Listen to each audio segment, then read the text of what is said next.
What is up, boys and girls? Londrick here, and now I'm back with another edition of Londrick's Fave 5.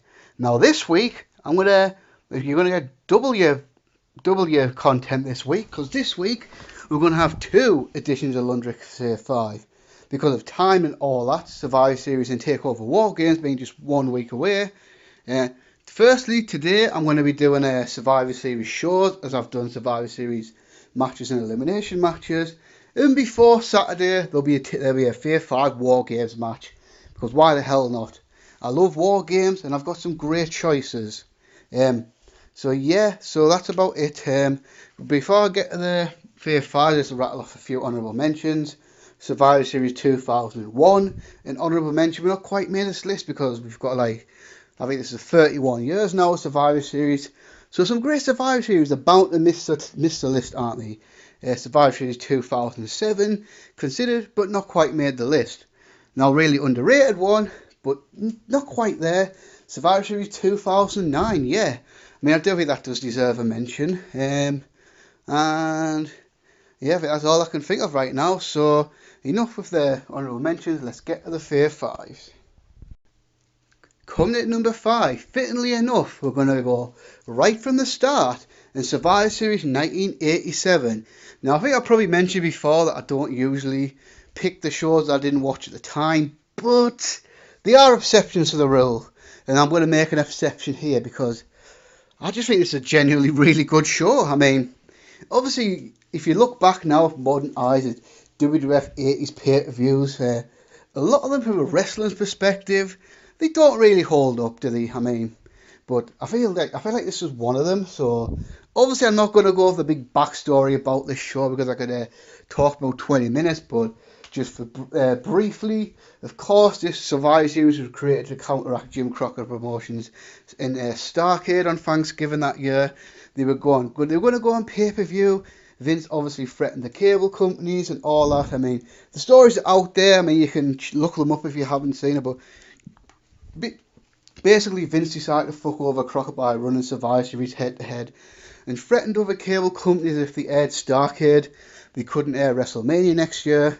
And obviously, they went for something different because, of course, this was the second new WWE pay, because at the time, you only really had WrestleMania, and now you were getting a second pay-per-view year on Thanksgiving night. And I guess to keep other storylines on TV and house show programs fresh, they came up with a team concept. So basically the rules were simple. You have teams of 5, elimination rules. You can be eliminated by count out, disqualification, pinfall or submission. And when one team eliminates all the opposition team, they win. So you can get various combinations. You get up to 4-on-3, 4-on-2, 3-on-2. You could even get to 3, 4, 5-on-1 at certain times. And obviously a tradition was born, a tradition which had its ups and downs over the years, but it's still going 31 years later. But they had to start somewhere, and I feel like they absolutely knocked it out the park with this one. I feel like, as far as the big 4 pay-per-views, this was definitely the best debut of a show ever. I mean, you got 4 matches on here, but they're all at least good. So, obviously, the 4 matches, you got Team Macho Man versus Team Honky Tonk Man. And let's see if I can remember. So, Team Macho was Savage, Jake the Snake Roberts, Ricky Steamboat. How awesome was that? Savage and Steamboat on the same team. Hacksaw Jim Duggan. Bollocks. Beefcake, Brutus Beefcake, to face the Honky Tonk Man's team, which was the Honky Tonk Man, Outlaw Ron Bass, Harley Race, Danny Davis. No, it wasn't Bravo, was it not? Yeah, hold on. So, no, I can't remember the 5th guy in the Honky Tonk Man team. But this is a really good match. I mean, for the historical purposes, Hacksaw Jim Duggan and Harley Race were the first 2 men eliminated from Survivor Series, as it got to double count out. And remember what I said about potential scenarios. It came down to Honky Tonk Man going up against Savage Jake and Ricky Steamboat now. So obviously then Honky Tonk Man takes the pace, and Honky Tonk Man was the Intercontinental Champion at the time. He was feuding with Macho Man Randy Savage, And he did the whole heel thing. The heel walks out, gets himself counted out, and the face team win. So then match number 2, very interesting match. 5-on-5 women's match. I mean, now obviously nowadays we'd be getting one every year for a while. But obviously the first Survivor Series we got a women's match. So obviously you had I think the team captains were Moolah and Sherry. But this was notable for them. The Jumping Bomb Angels, who were in the WWF for a while. And boy did they look out of place in the WWF at that time. They were 2 technical Japanese women. And yeah, boy were they ahead of the time in the WWF in the 1980s. And they were feuding with the Glamour Girls, who were the WWF Women's Tag Team Champions. Is that right? That's right, there was wanted WWF Women's Tag Team Championships. And who knows, they're probably going to be one again. But yeah, this is a really, really entertaining match. I always thought it was funny though. Fabulous Moolah was even old then, you know. Because I'm kind of convinced that Fabulous Moolah was just never ever young in her life. I mean, even I watched footage of her from the 70s. She seemed old as fuck then. But yeah, I mean, really got to watch this match. I mean, Jumping Bomb Angels did a really good job. Then we got match of the night for me. There's 5 teams versus 5 teams. I mean, I talked about the 1988 one, the last video. But this was the first, so they did it here as well. You know, it was the Team Heart Foundation. So obviously the Heart Foundation, Demolition, Bolshevik, I think the Bolsheviks were in there. Dream Team, Dino Bravo and Greg Valentine. Can't remember. But obviously on the first team you had Strike Force, the Young Stallions, the Killer Bees, the Fabulous Rougeau Brothers, and the British Bulldogs. The Islanders were the last team in there, right? So yeah, this was awesome match. I mean, it's not quite as good as the 88 match, but it's a really, really good match. And some awesome action in there. And then the main event, I mean, look at this on paper, right? So you got Team Hogan, Hulk Hogan, Paul Orndorff, Ken Patera, Don Morocco and Bam Bam Bigelow versus Team Andre the Giant, One Man Gang, King Kong Bundy, Ravishing Rick Rude and Nacho Butch Reed. I mean, does that really scream like a good match on paper? Not really, but it was actually really, really damn good. I mean, obviously this was at the height of the epic Hogan-Andre feud. I mean, this was the first in-ring confrontation since WrestleMania 3, so fans were excited as hell for that. And like I say, with all those big guys, I mean, what a big guy team. Andre, Gang and Bundy in the same team. Where's the beef there? So, if you think on paper this looks ridiculous, but it was actually really, really good. So of course Hogan ended up getting counted out during this, so left Bam Bam Bigelow in a 3-on-1 disadvantage. So obviously Bam Bam was playing the babyface. It's just kind of interesting how quick Bam Bam Bigelow's stock rose and fell in his first WWF. When he came in, big momentum, main event of Survivor Series, budging up with Hogan, facing these guys, and then he's gone just after WrestleMania 4. So he gets by Bundy and he gets by the Gang, and now he's left alone with Andre the Giant. It's like, holy fucking Bam Bam actually pulled this off. No, he didn't, but it was a pretty damn good effort. And then, of course, and this is one of the times where I thought Hogan was a really big dick. So Hogan ran in, beat up Andre's team, and then just had to pause because I know you probably listened to Bruce Pritchard's podcast, but the Hogan must pause as a running joke on there. But yeah, I just feel like at times in Hogan's run, he wrestled like a dick. And this was really one of those times where he just came across as such a douche. But a really good pay-per-view. And if you haven't seen this show, not only watch it for historical purposes, but watch it because, well, it's a really good show. Number 4, we're going to go forward a few years and into Survivor Series 1995. Now, you might hear 1995 in WWF, and you might shudder at that thought, and I don't blame you. I mean, for people my age or older who was watching WWF in 1995, we all remember.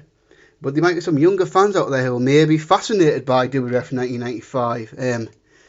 Was it really as bad as people say it was? And yes, it was. So obviously, this was the year of the WrestleMania 11, the worst WrestleMania ever. This was King of the Ring 1995, all the horrible gimmicks and all that shit.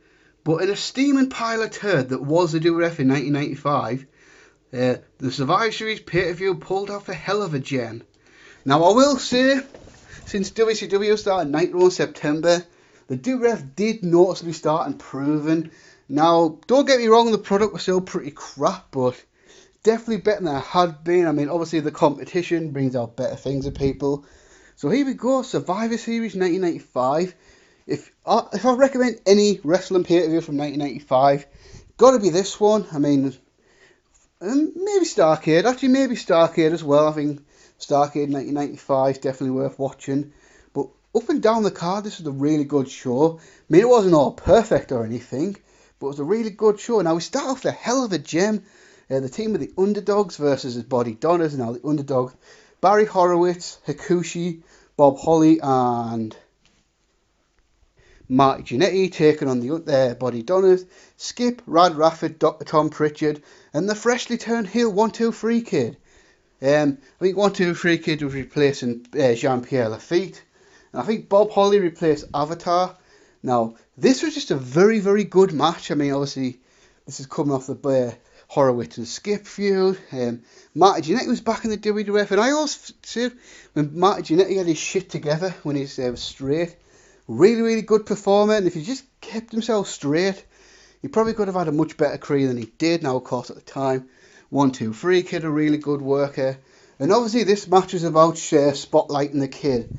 I mean, Kid had just turned heel on Razor, joined the $1 Million Corporation, so he needed the big win, and he got it. Now, in what wasn't a particularly good match, but kind of entertaining for what it was, Bam Bam Bigelow versus Goldust. This was one of Goldust's very early pay-per-view matches. Bam Bam Bigelow's last WWF pay-per-view match. Like I say, the match wasn't good, but it did its job of putting Goldust over, putting his new character over and all that. Now, hell of an interesting match. Like in 1987, and actually the first time since 1987, we had a 4-on-4 women's match now as team captained by Alundra Blaze and Bertha Faye, and on the other teams were New Japan women. I'm not even going to try to name them, but ironically one of them is called Lioness Asuka, and of course the main person of this match was Aja Kong. I mean, she looked really badass in this match. Now, this match wasn't a fantastic match or anything, but I liked it. I thought it was kind of entertaining for what it was. It was so hilarious listening to Vince McMahon on commentary, because obviously they were brought in. Vince didn't have a fucking clue who any of these people were, all the names of the moves they were pulling off, so Vince was basically just making JR call the match, because obviously Jim Ross was the only one who even remotely had an idea who these girls were. I always loved when Vince brought in outside talent and then he had to do commentary, but it's blatantly obvious Vince doesn't have a fucking clue who any of them are. But, and of course, shortly after this, Alundra Blaze they scrapped the women's division. Alundra Blaze was fired. Showed up on Nitro with the WWF Women's title belt. Kind of controversial, but I've always wondered if that hadn't happened, would they have done Aja Kong versus Alundra Blaze down the line, possibly for 1996 Royal Rumble? I would have enjoyed it anyway. I mean, I did like the Alundra Bull Nakano matches in 94, so I feel like this would have been good as well. Now, another not so good match, but a kind of cool moment, is the Dark Side versus the Royal. So the Undertaker makes his return after being injured in kayfabe by Yokozuna and Mabel, but in real life, in a house show, Mabel punched him so hard in the face that he broke his orbital bone, and Undertaker was teaming up with Henry Godwin, Savio Vega and Fatu, and get this for a team. So King Mabel's a captain, Jerry the King Lawler, Hunter Hearst Helmsley, and some dude called Isaac Yankem DDS. Who is Isaac Yankem DDS, you ask? Well, it was Kane back when he was in the WWF as an evil dentist. And no, I am not making that up. So it's kind of cool to see Undertaker in this match with future opponents Triple H and Kane. And of course, this was the one where Undertaker, because obviously with the orbital bone, he wore this really cool mask. A Phantom of the Opera style mask. I'm sorry, I loved that look. Wish he had it longer, to be honest. I mean, if anything, it made Undertaker look even more badass than he already was. Now, obviously, the match wasn't that good, but it did its job. Undertaker went through the entire team, and then King Mabel ran away like a baby. I mean, I thought that was hilarious as a kid, watching King Mabel, big fat guy, run away from the Undertaker. But anyway, so, and for me, one of my favourite matches of this show, the wild card match. So, what was the wild card match? It was a concept where heels and baby faces were paired up in in the same team. I mean, we'd seen Raw and SmackDown mixed teams in Survivor Series later on, but it was always the heels team with the heels against the baby faces. So in this one, you had baby faces Shawn Michaels and Ahmed Johnson teamed up with heels of British Bulldog and Psycho Sid. Add to that Sid was Shawn's former bodyguard, and Sid had brutally turned on Shawn not too long ago, right after WrestleMania 11. Then the other side, you had babyface Razor Ramon, and his partners were Dean Douglas and then Owen Hart and Yokozuna. Now also remember, Razor had just got off feud with Dean Douglas over the Intercontinental title. And also, British Bulldog was managed by Jim Cornette. And Cornette also managed Yokozuna and Owen Hart. So, now according to Bruce Pritchard in his podcast, this is a Bill Watts concept.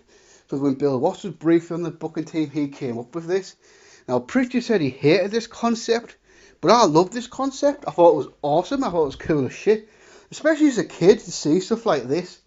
And even now, I think it was pretty damn good, to be fair. And the match was pretty awesome.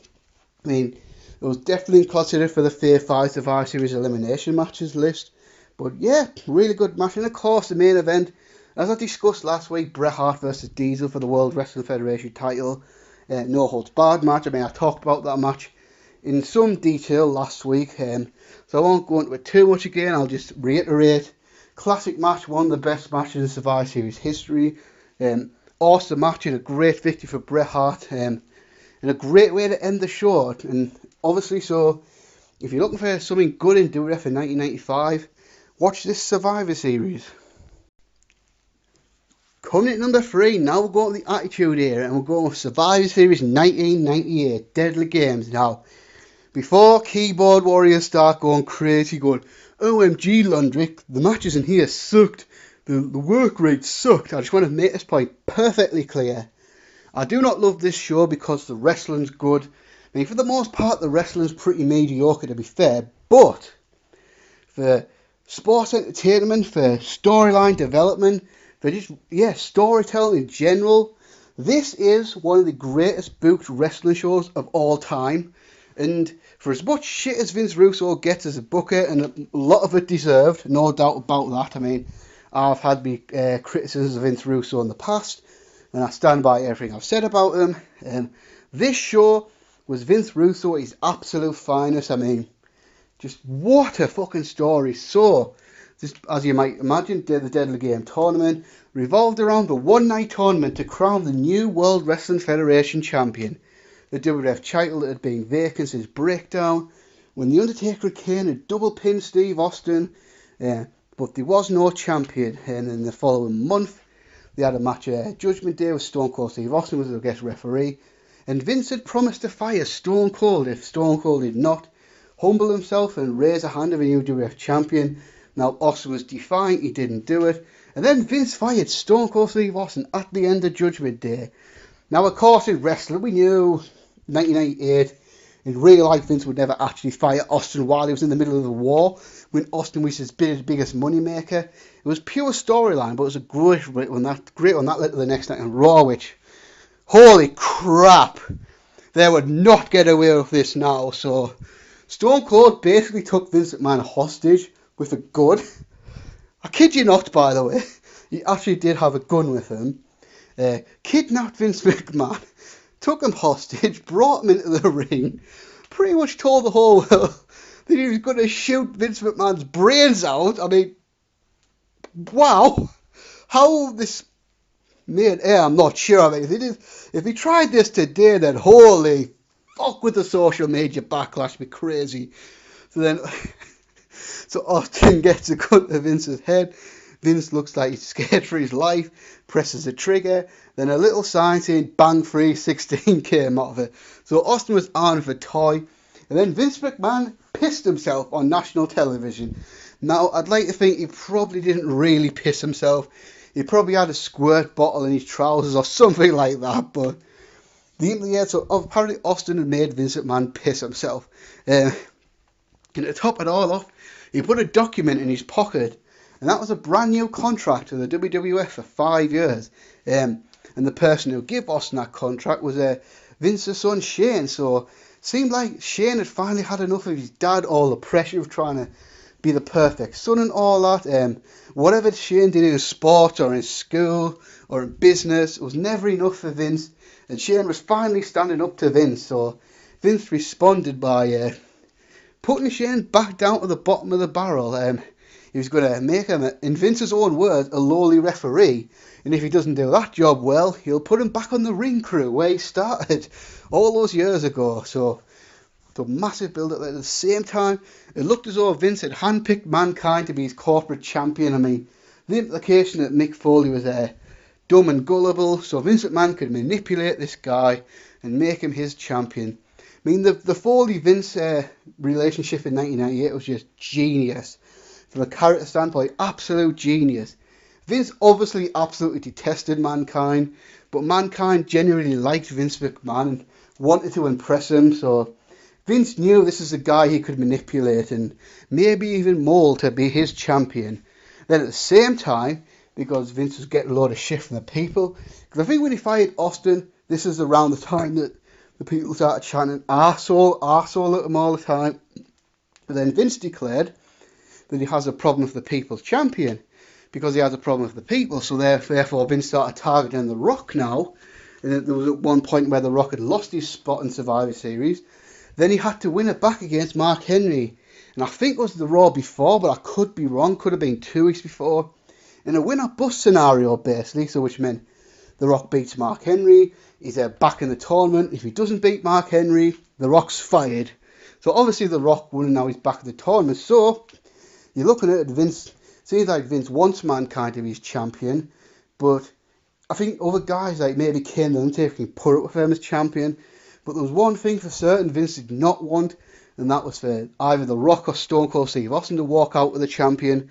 So then we get to the show, and like I say, if you want to see an amazing story develop throughout the night, this is one of them. So I started off with Mankind with a mystery opponent. That mystery opponent was long-time jobber Dwayne Gill. Now, this is kind of weird, so I was watching this at the time. Then obviously Dwayne Gill's name announced, and I'm thinking, that crappy guy who got beat every week when I was a little kid watching Wrestling Challenge. So I don't know why, but for some reason I remembered Dwayne Gill's name. But back when I was watching wrestling when I was a little kid in 92, 93, obviously he was one of the guys that was on TV every week that just got beat. Now he came back to do wrestle. It was obvious what was going on. Vince was giving Mick Foley a tomato can in the first round, and of course Mankind beat Dwayne Gill within seconds, so you got an easy pass to the next round. Then we got other matches. Al Snow versus Jeff Jarrett. Al Snow defeated Jeff Jarrett. Stone Cold's first match was with the Big Boss Man. Obviously the Big Boss Man had just come back in the company about a month prior. It was obvious what was going on here. Boss Man was not there to necessarily advance to the tournament, but his goal was to try and take Austin out. So a few minutes into the match, Boss Man hit Austin with a nightstick. Then the Boss Man destroyed Steve Austin with said nightstick. So it looked like Boss Man had potentially put Austin out of the tournament anyway. And then we got a match, Steven Regal versus X-Pac. That went to a double count out, but in the scuffle, X-Pac got injured, so they tried to restart the match, but X-Pac was too injured to continue. So X-Pac and Regal out the tournament kind of backfired on this, because Austin then got to a bye into the semi-finals straight away. Then we got Ken Shamrock versus Goldust. That was an okay match. Shamrock won. And then the first clue here. So The Rock was scheduled to face Triple H on this show, but of course it was well known that Triple H was injured at the time, suffering a big knee injury at SummerSlam against The Rock, and then obviously he had to leave a few weeks later and vacated that title and all that. But he was advertised for this match, and then Triple H didn't show because he was too injured. Patterson and Briscoe brought up the Big Boss Man to be the mystery opponent. And then The Rock suspiciously rolls up Boss Man in like 4 seconds. So that is a clue. That was a clue as it'll develop later on the night. Then the quarterfinals, by virtue of the whole Unforgiven, the Judgment Day thing, Kane the Undertaker, much like Hogan and Andre at the WrestleMania 4 tournament, were given a pass in the first round, but would face each other in the quarterfinals. But the psychology being, facing each other, would kind of be the equivalent of having 2 matches anyway. So, and in that match, Undertaker advanced over Kane. Then obviously, The Rock. Then The Rock faced Ken Shamrock in the next match. And obviously, this is a good match as well. Then clue number 2, the Big Boss Man comes out to seemingly screw The Rock by throwing the nightstick into Ken Shamrock, but The Rock is there to intercept the nightstick, hits Ken Shamrock with a nightstick, and now The Rock advances to the semi-finals. Then we get, obviously, Mankind versus Al Snow in the quarterfinals. Decent enough match if Mankind won. Then we had a quick break from the tournament to have Sable versus Jacqueline for the women's title. Now, this match wasn't very good, to be honest, but Sable was over as hell in 1998. That's the thing, like, yeah, Sable was a crap wrestler, but she was so fucking over, it's unbelievable. And obviously, got that popularity. They brought back the women's title. I mean, they originally put it on Jacqueline, but that was really only to build towards Sable winning it, which she did here. Then we get the semi-finals, Rock versus The Undertaker. Kane actually came out and chokeslammed The Undertaker, costing Undertaker their spot. Then it was Austin and Mankind in the semi-final. And this is where, wow, awesome turn here. So, Austin and Mankind are having the match. Now, now it gets to a spot where I think Austin has Mankind beat. Earl Hebner goes to make the count. Vince McMahon gets out his wheelchair, because I forgot to mention Vince had been in a wheelchair for about 2 months after The Undertaker. Kane broke his ankle the night after Breakdown. An awesome Raw that was. So Vince, it was a miracle. Vince McMahon was fine. He got out his wheelchair, smacked the referee. Then I think he did another spot. Austin hit another stunner. This time Shane McMahon ran up, because remember how Vince had made Shane a referee. Shane went to make the count. 1, 2, 3. Where's the 3? Damn it! So Shane flips Austin off. Now it seems that Shane McMahon had turned a Stone Cold Steve Austin. Now, kind of funny story here. The Big Boss Man was supposed to run in and hit Stone Cold with a nightstick or whatever, but for some reason no one could find the Big Boss Man. Boss Man missed his cue, so Sergeant Slaughter and Gerald Briscoe had to improvise, and I've got to say, one of the worst chair shots in the history of pro wrestling. I think it was Slaughter held Austin and Gerald Briscoe hit the chair shot, but the only problem was it was a terrible chair shot. So, but Mankind won and got the final. So Vince had did it. He'd used Shane. Shane had turned back heel, and now Austin was out of the tournament. So Vince only had The Rock left to contend with. And before the final, we got a thrown together triple threat match between New Age Outlaws versus D'Lo Brown and Mark Henry versus the Headbangers. This merely existed just to have a break in the tournament, to be honest. I mean, that's all it was. So the guys could have a rest in between tournament matches, and that's all it was really. A filler match, nothing more, nothing less. Then obviously The Rock and Mankind in the final. So obviously by virtue of this, we would have a first time WWF champion crown no matter what, because obviously the only 3 guys in this tournament who had previously been the champion were Kane, Austin and The Undertaker. Now this wasn't one of the better Rock and Mankind matches. I mean, they had much better matches after this later on, but this was a decent enough match nonetheless. I mean, awesome line by Jerry, I think it was Jerry Lawler, and he quipped before the match, and don't worry guys, unlike other people, you'll get to see all this pay-per-view, because this was a few weeks after the fiasco at Halloween Havoc 1995, and Jim Ross was like, that's not nice, King, making reference of course to those who were less fortunate. So Rock and Mankind, they have the match, because I also forgot to mention apparently Austin had chased Vince and Shane McMahon out the arena. Now obviously Austin had just nicked someone's car and drove off in his wrestling gear, you know. Just imagine driving down the motorway, then you look at the other side, and there's Stone Cold Steve Austin driving away in his wrestling gear. That'd just be a bit weird. So Vince and Shane came back out, and then the big turn right at the end. Rock and Mankind, Rock got Mankind in the sharpshooter, and then Vince got the timekeeper to ring the bell. Now what? I mean, obviously this was the 1 year anniversary of the Montreal Screwjob, so this was really building into that. And now, but The Rock but Mankind didn't submit it. So obviously, it was a reenactment of the Montreal Screwjob, but they did it 1 year later when it was still relevant. unlike in 2016. Don't worry, I'm still bitter about that payback 2016 moment with Charlotte and Natalia. But anyway, so now what the hell was going on? The Rock was the World Wrestling Federation champion, but what the hell's going on? So at the end of the show, Rock, Vince, and Shane all had a big hug. Holy crap, they really fucking screwed us. They really fucking screwed us over here. I mean, The Rock was now a heel. He was now joined the corporation. Mankind had been used and abused, and they used him to get Stone Cold out. But Vince's real handpicked champion was The Rock, and it was always The Rock. Because obviously you look back at the clues. Signed him an injured opponent so he could have him be replaced by the Big Boss Man, who The Rock could roll up in seconds. Then the Boss Man accidentally, wink wink on purpose, throwing the nightstick in the ring so The Rock could use that to eliminate Ken Shamrock. Awesome. I mean, such nostalgic memories reminiscing about this pay-per-view. I mean, loved it. It's the storytelling, fantastic. One of, if not the best booked shows of all time. And if you're not going to have a wrestling tournament, this is how you book an exciting tournament. I mean, obviously, some newer fans might be a bit turned off by this show because the wrestling's not all that good, admittedly. But if you just want to follow a great storyline, Survivor Series 1998 is the boys' business. Now, I would imagine most people have the same one or two, and it was so hard to separate these two shows because I feel they're about an equal quality. They are two of the best pay-per-views in WWE history, and ironically, they both emanate from Madison Square Garden.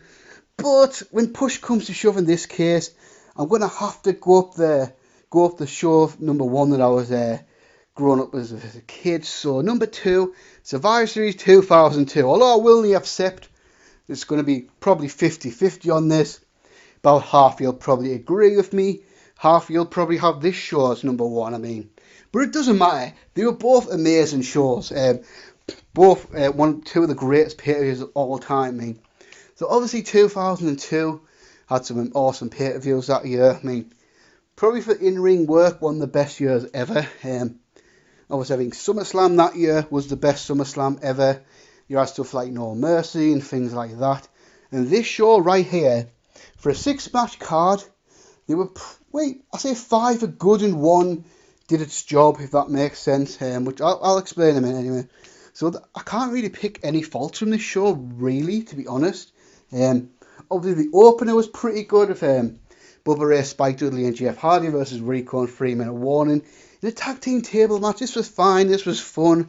Fun little match, some great brawl and all that, and some good spots. Obviously, but the big moment at the end, after Bubba Ray was getting attacked again, Devon Dudley came out in his old Dudley Boy suit because they'd split up the Dudley Boys in the 2002 draft.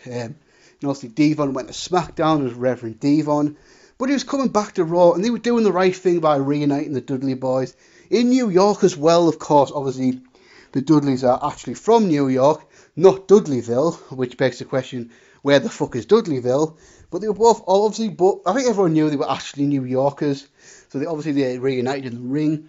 That was a cool moment. You had Jamie Noble versus Billy Kidman for the Cruiserweight title in a good match. Not a fantastic match or anything, but a good match nonetheless. I mean, always especially Noble, such an underrated worker. Now in hindsight, all these years later, Billy Kidman I always thought was an underrated guy as well. I mean, I think a guy like Billy Kidman now would be perfect for 205 Live.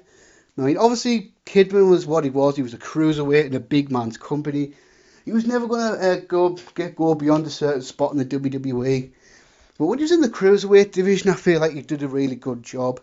And of course, I did really like Jamie Noble and Nidia as a double act. I mean, really enjoyed their stuff together. I mean, I really did.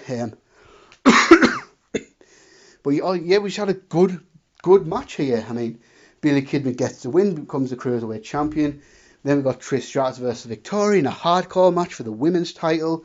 Again, a really good match. So obviously nowadays, we're coming off a few weeks ago, Charlotte versus Becky Lynch in an awesome last woman standing matches.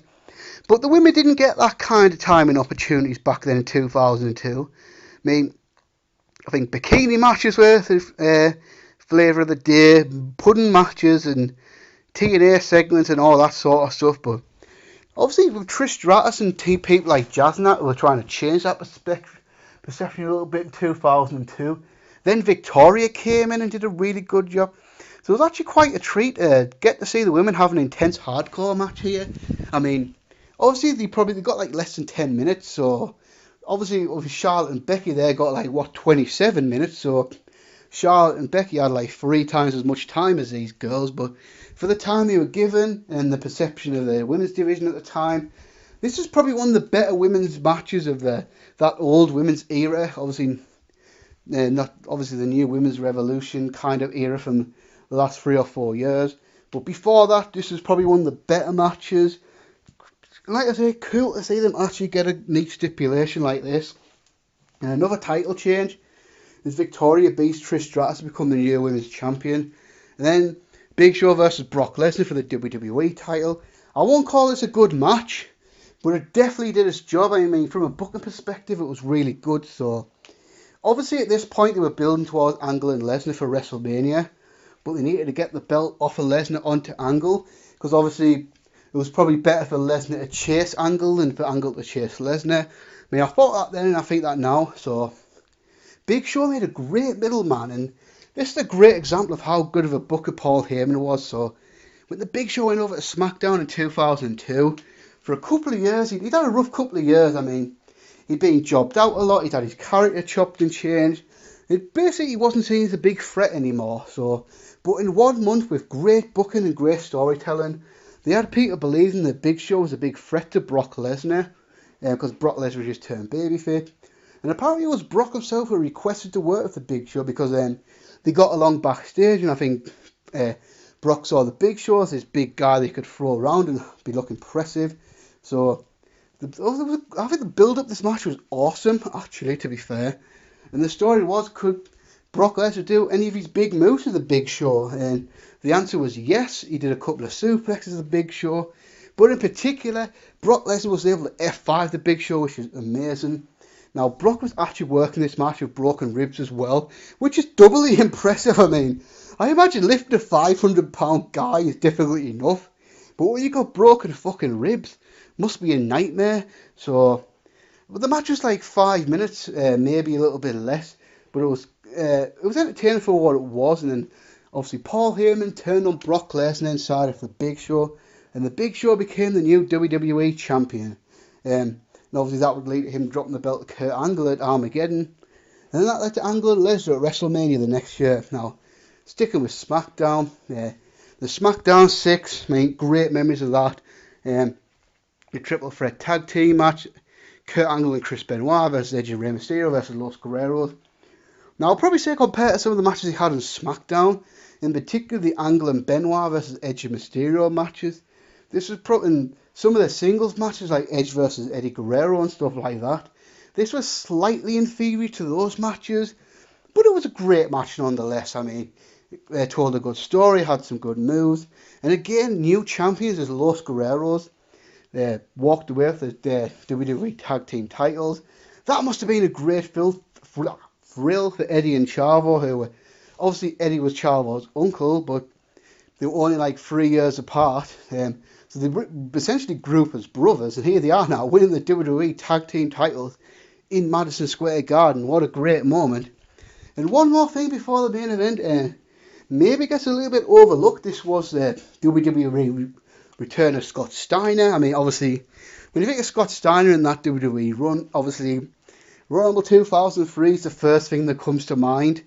But it shouldn't be forgotten what an exciting debut this actually was. I mean, there was a segment with heels Matt Hardy and Chris Nowinski insulting the New York crowd, and then Steiner's old WCW Sway, a different version of it, but basically the same music. Steiner's old WCW Siren music comes in. The pop Steiner got was incredible. I mean, don't let people forget that. I mean, yeah, obviously Steiner's run ultimately was a flop for various reasons, which I don't want to get into here. But fans were incredibly excited for him debuting, and this is an exciting as hell debut for Steiner. And then obviously the Elimination Chamber main event, which I discussed last week. Awesome main event. I mean, obviously, the big moment of Shawn Michaels winning the World Heavyweight title in Madison Square Garden. Probably one of the better moments in Survivor Series history. Absolutely. And a great way to end the show and a fantastic night of wrestling. But to find our number one, we have to go back 6 years earlier, also in Madison Square Garden, Survivor Series 1996. This was an awesome pay-per-view. Definitely one of my favourite pay-per-views of all time, especially in that new generation. Maybe the best ever new generation WWF pay-per-view. Although I probably like WrestleMania 10 just a little bit more. But this one is fantastic nonetheless. So, of course, fascinating time in the business. Several months earlier, Nash and Hall had jumped into WCW. Hogan had turned, joined the NWO. And for the first time, really since the national expansion, Vince McMahon was getting beat. So, up until now, Vince is being used to having it all his own way. But decline in his business and a rise in WCW's business, had Vince McMahon and the WWF clearly number 2 in the United States at that point. WCW was on top. The old WWF concept just wasn't working anymore with the cartoony characters and stuff like that. Silly gimmicks and all that. And the same old good guy versus bad guy booking. So, obviously around 1996, I feel like the WWF was trying to change. Obviously, a few little things they were trying, like the All Pillman's Got a Gun thing and all that. And this was a good pay-per-view to show that the WWF was trying to change the company. I mean, there's a few more adult themes in this one, which I'll get into. So overall, a really, really fantastic pay-per-view with one amazing match and one great match and a couple of really good matches. And then obviously a very important debut, which we'll get into in a minute. So, opener, we started off with a really hot opener with Owen Hart, the British Bulldogs, and the New Rockers. They face the new tag team of Doug Furnas, Phil LaFon, and the Godwins now.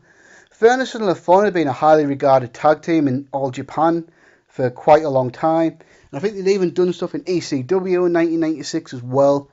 So they came with WWF with kind of a buzz from a hardcore crowd. But obviously I think the casual fans didn't have a clue who they were and stuff like that. But some of the stuff they pulled out in this match was really different for WWF in 1996. And this is one move I can remember in particular. Phil LaFon doing a reverse superplex on Al Snow, Leif Cassidy.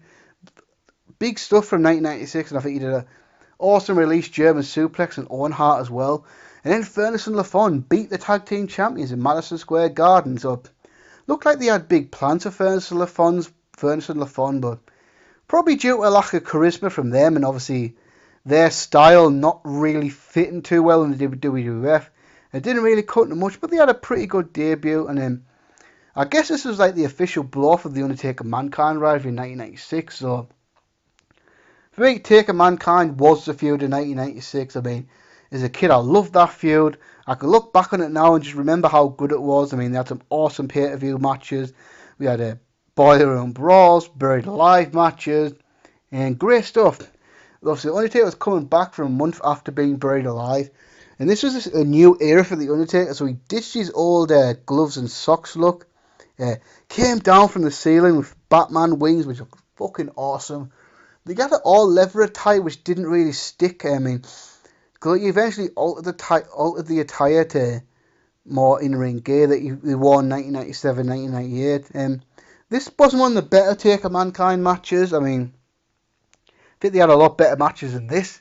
But it was still a good match nonetheless. With the Undertaker going over and then all that. Then the feud kind of ended from there. Then next match. This wasn't an awesome match or anything, but a cool match given the fact it was a debut of a major superstar. So on one team you had Triple H, Hunter Hearst Helmsley, Jerry the King Lawler, Goldust and Crush facing the team of Wildman Mark Mero, the Stalker Barry Windham, Jake the Snake Roberts replacing an injured Mark Henry, and then a debut of a young man by the name of Rocky Maivia. Rocky Maivia, does that name sound familiar? You might know this guy better as either Dwayne Johnson or The Rock. That's right, one of the biggest superstars of all time. and now one of the biggest mainstream actors of all time, made his WWF debut right here at Madison Square Garden at Survivor Series. Rocky Maivia, of course, a fresh 24-year-old guy, the first ever third generation superstar in WWF history. I mean, there's been a ton since then, but Rock was the first one, with his granddad, the High Chief Peter Maivia, a big star in the 60s and 70s. His dad, Rocky Johnson, being a star in the early 80s. And here we are, 1996 was The Rock, so he took the names Rocky for Rocky Johnson and Maivia for Peter Maivia to become Rocky Maivia. Now, obviously, later, Rocky Maivia wasn't really a success, and we might talk about that later on. But it was a hell of a cool debut for him. What a better way to debut in Madison Square Garden. Now, I believe the same arena Rocky Johnson and Tony Atlas won the tag titles in 1983. I could be wrong about the arena, but they definitely won the titles in 1983. So then came down to The Rock going up against Goldust and Crush. And then the young guy beats established guys like Crush and Goldust to win his first ever match at Survivor Series. So now, of course, fans kind of turning Rocky down the line, but for the most part, I think they actually gave him a good response on his debut. I think it was just obvious when they tried to push him down the thrust later on that they really turned on him.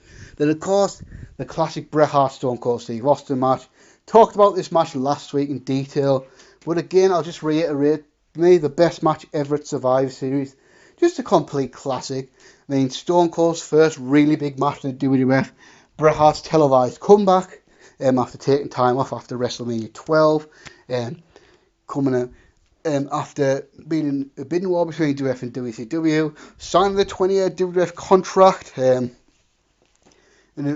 how weird, 1 year later, Survivor Series, Bret was getting kicked out of the company and getting screwed on his last night. But we don't need to go there, do we really? Yeah, again, just a classic match. One of the best matches of all time. Obviously, I talked about it last week, so if you want to hear more reviews on that one, check that video out. I'll probably say the one bad match on this show was the team of Yokozuna, Farouk, Diesel and Razor Ramon. Don't worry, just explain. Not Kevin Nash and Scott Hall, the fake Diesel and the fake Razor Ramon. Don't make me talk about that in detail. It's probably one of the most embarrassing gimmicks in WWF history. Diesel was actually Kane, so yes, two separate Survivor Series, two shitty gimmicks for Glenn Jacobs. Then actually, ironically, thinking about it, so in 1995 he was Isaac Yankem, 1996 Survivor Series he was Diesel, then 1997 Survivor Series he was Kane. So you get to a shitty gimmick, then probably even shittier, probably just as bad a gimmick, and then finally hits the jackpot of Kane to face the team of Yokozuna, the debut in Flash Funk, better known as Too Cold Scorpio. He was another guy who debuted on this show, along with Furnace and LaFon and Rocky Maivia, Savio Vega, and Superfly Jimmy Snuka, who had been inducted at the WWF Hall of Fame the night before, maybe the weekend before. I think it was the night before though. Snuka was probably about 50 at the time, maybe a little bit older. Obviously, Madison Square Garden legend, Claire cited some of his most classic matches, the likes of Bob Backlund, and probably most famously the dive match with Don Morocco in 1983, I think it was. Then, of course, Snoop was also in the corner of Hulk Hogan and Mr. T at the first WrestleMania. So it was kind of just the legend getting a last hurrah in Madison Square Garden. It was fine. The match wasn't fine, though. The match was pretty bad. Now, well, this is also not, I believe, this was the last ever WWF match of Yokozuna, who by this point was just so fat and out of shape that he couldn't continue wrestling anymore. And of course, had met a tragic end. He never ended up losing the weight and ended up dying of a heart attack 4 years later, which is just tragic, really. But then they did a thing where, oh God, everybody got counted out. Not everyone got disqualified, excuse me. So, for the first and only time in Survivor Series, no survivors. And that led to the big main event for the World Wrestling Federation title, Shawn Michaels vs. Psycho Sid. Now, what I loved about this, this was so interesting looking back now. This was way before the days of baby faces like John Cena getting booed, and way before babyface Roman Reigns getting booed out the building. So Shawn Michaels, who the WWF had pushed all year as a top babyface. I mean, he was seen as the ultimate good guy, but he was in a city like New York City, in a building like Madison Square Garden, where it was mainly older die-hard wrestling fans in there. Then you have a self-professed sexy boy like Shawn Michaels in chaps dancing around with his long hair and his big earrings and all that. And then you have a man like Psycho Sid, who was just tough. It's something about this guy that was just so cool. I mean, Sid was a badass. I love Sid's promos. I mean, I really do.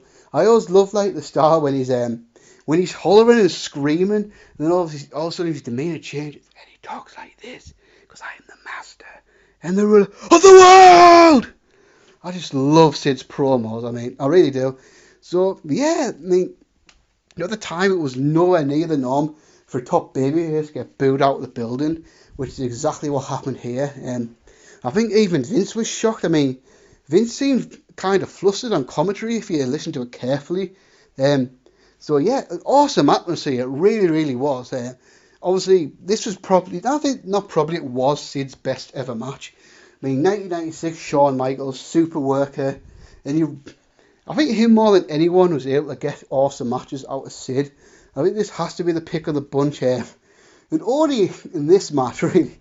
So Jose Lothario, who, by the way, sadly died this week at the age of 83, was on the apron. So obviously if he was 83 then, he was 83 now. He was 62 back then. So Sid hits Jose in the chest of a camera and gets fucking cheered. So I kind of feel like this show, because obviously on the show as well, was notable for Austin getting quite a favourable reaction as well. So I think this show planted the seeds in people's minds. Because obviously I think, especially in the WWE records, I think Nash and Hall kind of had this vibe in WCW before that. It was kind of cool to like the bad guys now. I mean, cool badasses like Stone Cold Steve Austin and Sid were the kind of guys that fans were going to get behind now. And the classic babyface, so Bret Hart, the classic babyface Bret Hart, wasn't cool anymore. It was seen as wet and boring. And obviously, people like Shawn Michaels, fans didn't like that anymore. And then the finish, I love this finish. I mean, so Sid hits a powerbomb on Shawn. And if you watch this match, watch the crowd. So I think it's in the far left corner. So there's 3 people in that little front row bit. There's 2 adults, like men. And there's like a girl about, I don't know, maybe 14, 15 years old. So obviously she's a 15-year-old girl. More than likely she's a Shawn Michaels fan, right? So the referee's doing the countdown, 2 and 3. Then you see the girl's head just dropped and she looks devastated. Then the 2 blokes who are left and right are like, yeah, Sid. I mean, it really was a really interesting title change at the time. I mean, and I do think looking back, Sid did a really good job as that transitional champion. I mean, on this night, I don't know, just weird. It was kind of just cool seeing how over Sid was on this night. And obviously end of the show and a big WWF title change and all that. And yeah, like I say, awesome show. I love this show, big fan of it. So, and that's a wrap, guys. So, like I say, thanks for watching. Later on this week, we're going to have a Fave 5 War Games match. And after that, I'm not sure. I don't have a particular plan after the War Games video. Now, I'm sure I'll think of something, or maybe someone drops a suggestion in there. But I'm thinking for sure I'll probably go on for about maybe 2 or 3 weeks after Survivor Series. And I'll probably break in early December, because obviously December I work in a store, so horrible times. So it's going to be a nightmare. I'll probably be working like pretty much all the time in December. So I think early December I'll probably take a break, then come back in the new year. So obviously, like I say, War Games, that's going to happen this week. So any suggestions for after that, drop them in the comment section below. And until next time, guys, peace.